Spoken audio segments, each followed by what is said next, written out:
સમૂહ લગ્નના નામે છેતરપિંડી કરનાર ચંદ્રેશના વધુ એક પાપનો ખુલાસો થયો। ચંદ્રેશ છત્રોલાએ મોરારી બાપુ પાસેથી પણ દાન લીધાનો ખુલાસો। પૂર્વ સાંસદ રમેશ ધડુક પાસેથી પણ દાન લીધું હતું। 4 વર્ષ પહેલા મોરારી બાપુ પાસેથી 1.51 લાખનો ચાંદલો લીધો હતો।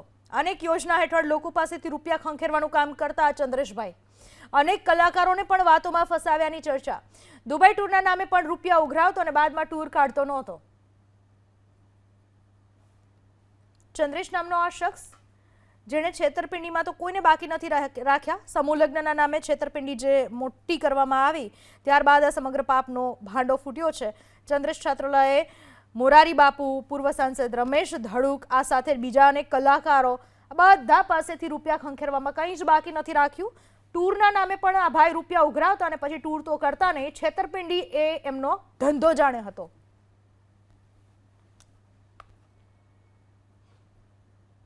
રાજકોટ સમૂહ લગ્નના આયોજકોની નફટાઈનો વધુ વિડીયો વાયરલ થયો, જેમાં આયોજકોના પાપે વર વધુની બેહાલી જોવા મળી।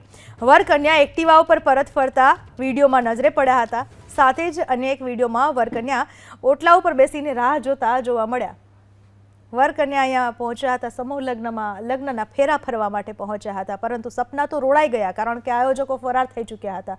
દ્રશ્યમાં જોઈ શકાય છે કે કેવા વિલામોએ વર અને કન્યા બેઠેલા છે, જ્યારે જીવનનો આનંદનો દિવસ અને એ સમયે વર કન્યા આ રીતે માયુસ થઈને બેઠેલા જોવા મળી રહ્યા છે ઓટલા ઉપર કચરાના ઢગલા પાસે। તો બીજા એક વિડીયોમાં વર કન્યા એક્ટિવા ઉપર જતા જોવા મળી રહ્યા છે, કારણ કે લગ્નના સપના તો ત્યારે અધૂરા રહી ચૂક્યા હતા। બે દ્રશ્યો મેં આપને બતાવી રહ્યા છે। સમૂહ લગ્નમાં નામ નોંધાવ્યું હતું, લગ્ન કરવાના હતા, ફેરા ફરવાના હતા, પૈસા પણ જમા કરાવ્યા હતા। 15,000થી લઈને આશરે 40,000 સુધીની રકમ અલગ અલગ કપલ પાસેથી લેવામાં આવી હતી, વરકન્યાના પરિવાર પાસેથી લેવામાં આવી હતી, પણ લગ્ન સમયે આયોજકો ફરાર થયા અને વરકન્યાના હાલત બગડી ગયા।